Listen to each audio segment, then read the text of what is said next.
रूस और यूक्रेन के बीच चल रहे संघर्ष के विषय पर हम लगातार संपर्क में रहे हैं। जैसा मैंने पहले भी कहा है, हमारा मानना है कि समस्याओं का समाधान शांतिपूर्ण तरीके से ही होना चाहिए। शांति और स्थिरता की जल्द से जल्द बहाली का हम पूरी तरह समर्थन करते हैं। ब्रिक्स का मोटिव ये है कि 2050 तक 2050 तक जितने ममालिक ब्रिक्स के मेंबर हैं वो मिलकर इस दुनिया पे राज करेंगे। वो दुनिया की बुलंद तरीन इकोनॉमीज बनना चाहते हैं। इनका मोटिव है कि इन्होंने सुपर पावर बनना है और ग्रुप की सूरत में बनना है। इंडिया ब्रिक्स जैसे जो समिट्स होते हैं, ब्रिक्स जैसी जो एक प्लेटफॉर्म होते हैं, उसमें इंडिया अमेरिका को ये दिखाने की कोशिश करता है कि देखो यार, हमें तुम ना पाकिस्तान मत समझना। डिप्लोमेसी में ये नहीं होता ना कि आपके रिलेशन किसी कंट्री के साथ मतलब परमानेंट अच्छे होंगे या परमानेंट जो है वो ख़राब रहेंगे। तो इसमें कोशिश होती है हर मुल्क की और अपनी मफाद के लिए होती है ना, अपने प्रोग्रेस के लिए होती है ना, कि मतलब हमारी प्रोग्रेस अच्छी हो। तो अब जिसके साथ ट्रेड अच्छा होगा तो जाहिर बात है इंडिया अगर उसके साथ जाता है, पाकिस्तान जाता है या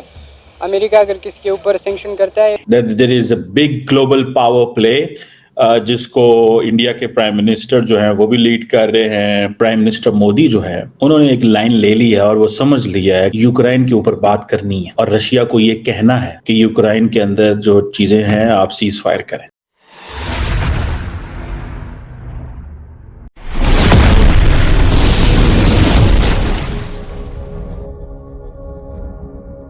ऐसा कोई सोना तो है नहीं नरेंद्र मोदी कि जो प्यूटन उसको गले लगा ले। तो ना तो मधुरी दीक्षित वहां आई, ना काजोल आई, ना तो ऐश्वर्या राय आई।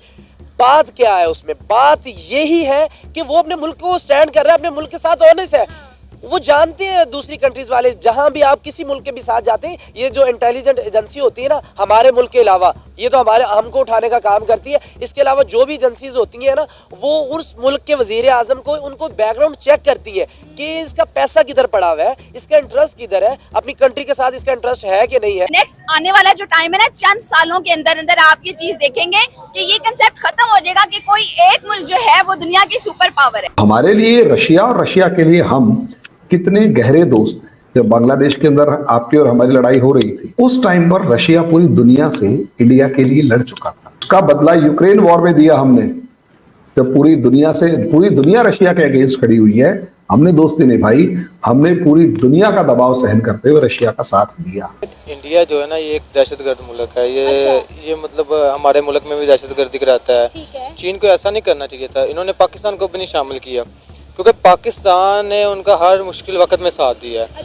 हर चीज़ में, उनकी इकोनॉमी में हर किस्म का मतलब साथ दिया है। तो उनको ये नहीं चाहिए था कि इंडिया को नहीं शामिल करना चाहिए था, क्योंकि इंडिया पहले चीन के खिलाफ था। जज्बे का मतलब होता है शहादत। पाकिस्तानियों को ये बताया जाता है। भाई जज्बे के साथ हम जो है IMF का कर्जा माफ नहीं करा सकते। सिर्फ जज्बे के साथ जो है ना, हम अपनी प्रोडक्ट्स नहीं बना सकते, हम ट्रेड नहीं कर सकते। अगर जज्बा सब कुछ है तो जज्बे से जहाज बनाए, बैठे और सफर करें। आप जज्बे से अपने मुल्क की इकोनॉमी को बेहतर कर ले, जज्बे से आप टेक्नोलॉजी में जज्बे पे बैठे और चांद पे चले जाएं। और प्राइम मिनिस्टर मोदी ने फिर जफ्फी डाल दी है। सारी की सारी जफ्फी जो है वो उसकी टेंशन हो रही है हर दुनिया के हर कैपिटल में कि नरेंद्र मोदी जो है हमारा यार है, लेकिन जफ्फियां पुटन पांदा है। इंडिया ईरान के साथ भी तिजारत कर रहा है, इंडिया रूस के साथ भी तिजारत कर रहा है, अमेरिका का सबसे बड़ा पार्टनर भी वो है।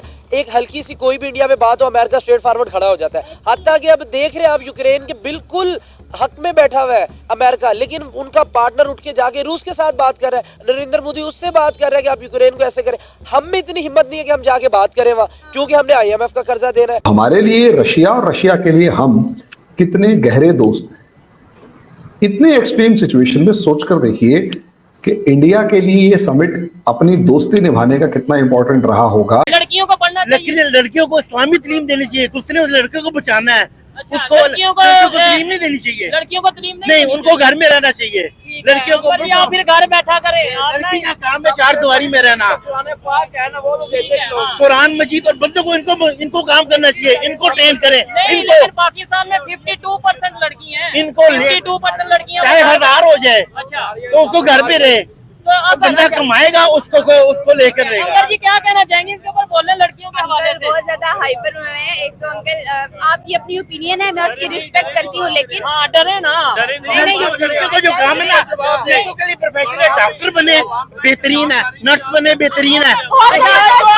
बड़ी जबरदस्त बात, अगर वो पढ़ेंगे नहीं तो वो डॉक्टर बनेंगे कैसे? आपने तो कह दिया वो पढ़ेंगे ना, वो चार दीवारी में रहेगी, कोई डॉक्टर कैसे बने? इसके लिए बेटियों को घर ना बिठाएं, अपने बेटों को तरबियत अच्छी दें। There is a big global power play जिसको इंडिया के प्राइम मिनिस्टर जो हैं वो भी लीड कर रहे हैं, जिसको चाइनीज भी लीड कर रहे हैं, जिसको रशियन भी लीड कर रहे हैं।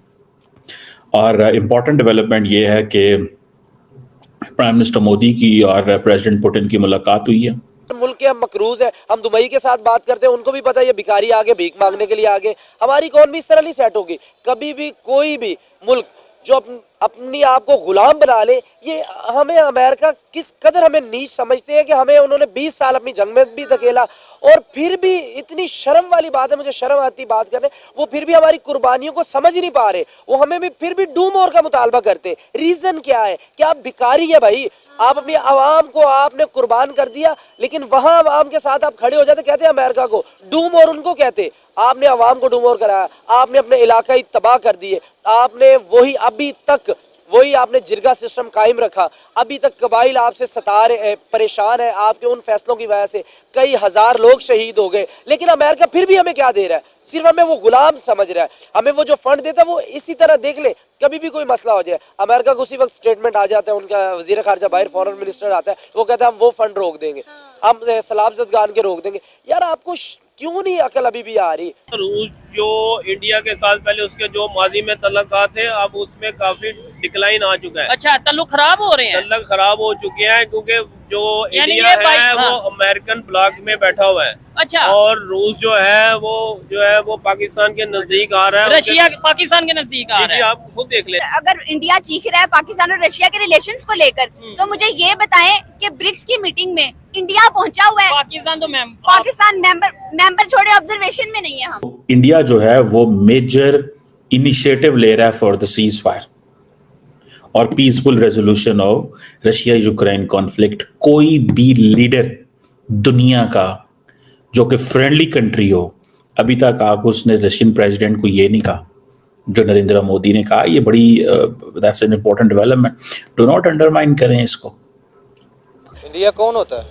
इंडिया कोई ऐसे ऐसे बातें कर देता है, वो दहशतगर्दी हमारे मुल्क में फैला रहा है ना। वो हमारे मुल्क में दहशतगर्दी करा रहा है। जो आप पीछे जो भी हुआ हमारे मुल्क में बम धमाके, वो कौन किसने करवाए? इंडिया ने करवाए है ना। पाकिस्तान कहाँ से करा था? पाकिस्तान तो एक पुरअमन मुल्क है। आपने कभी नहीं सुना पाकिस्तान ने ये किया वो किया। ये सारा कुछ इंडिया करता है, वो बाद में कह देते हैं ये पाकिस्तान ने किया।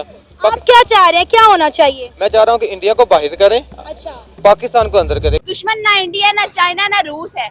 हमारा दुश्मन जहालत है। हकीकत हमारी मीडिया दुश्मन है। मैं आपको सच बता रहा हूँ, जियो वाले हैं, जो न्यूज वाले हैं, किसी का नाम नहीं मैं ले रहा, सब अपना काम करते हैं।